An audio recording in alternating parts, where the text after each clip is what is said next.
In all of our walkthroughs and our lab work so far, the speed of the links has all been the same, and in this case, they've all been fast Ethernet links. But what if the speeds were a little different? Well, you need to watch this on exam day and in production networks where sometimes we see font that is just, you got to have a magnifying glass to read it. Because after a while, 10s look like 100s and 100s look like 10s. It's just really easy to gloss over. And that's why on an exam day, I just urge you to take a few extra seconds to look at the diagram, any speeds, and just say to yourself, okay, are these all the same? Because if they're not, that's a big red flag. And here's why. In our earlier two-switch example, switch 1 chose port 11 as its root port. Well, the port cost was the same. We know that was 19, so the port priority was the tiebreaker. But in this scenario, the speeds are not the same. The faster the port, the lower the port cost. So now it's interface fast 12 that would be chosen as the root port on switch 1. I would have these four particular STP port costs memorized. It's just a good idea. Your 10 meg, your regular Ethernet ports are going to have an STP cost of 100. Your 100 meg ports, a cost of 19. We've seen that plenty, and we're going to see it a lot more on the live equipment. Your 1 gig ports have a cost of 4, and your 10 gig ports have a cost of 2. There have been some changes in the gig port costs because, of course, we assigned a 1 to one of those thinking, hey, this is the fastest we're ever going to get.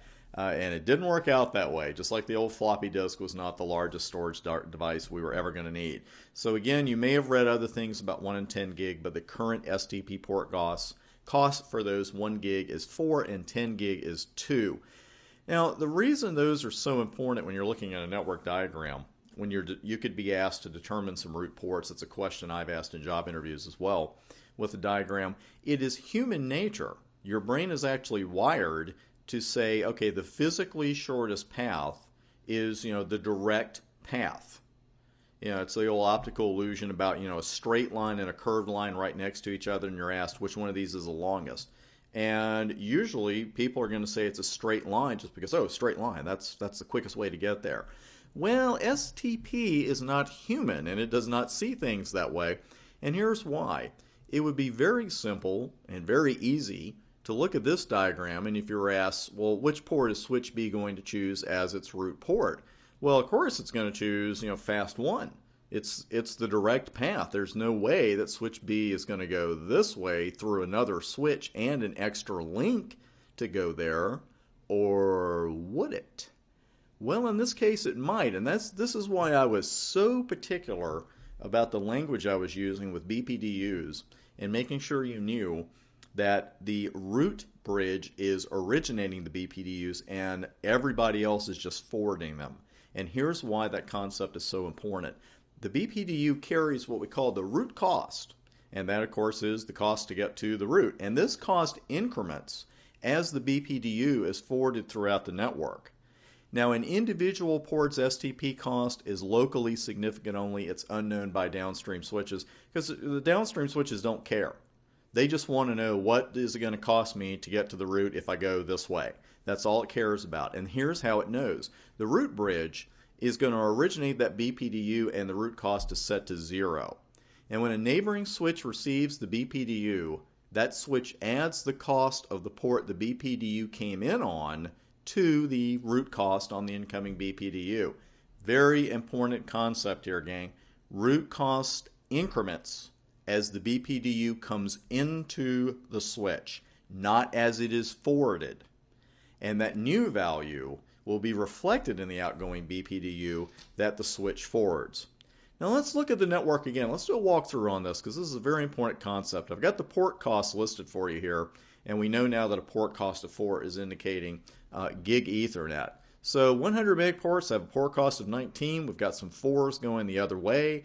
And I'm repeating a couple of important points there. The root switch originates it with a cost of 0, and it increments as the BPDU comes into the switch. Well, when switch A sends a BPDU to switch B in this situation, of course, the root path cost is 0 when it leaves, and as switch B receives it, that's going to increment to 19 because it's being received on a fast Ethernet port with a cost of 19.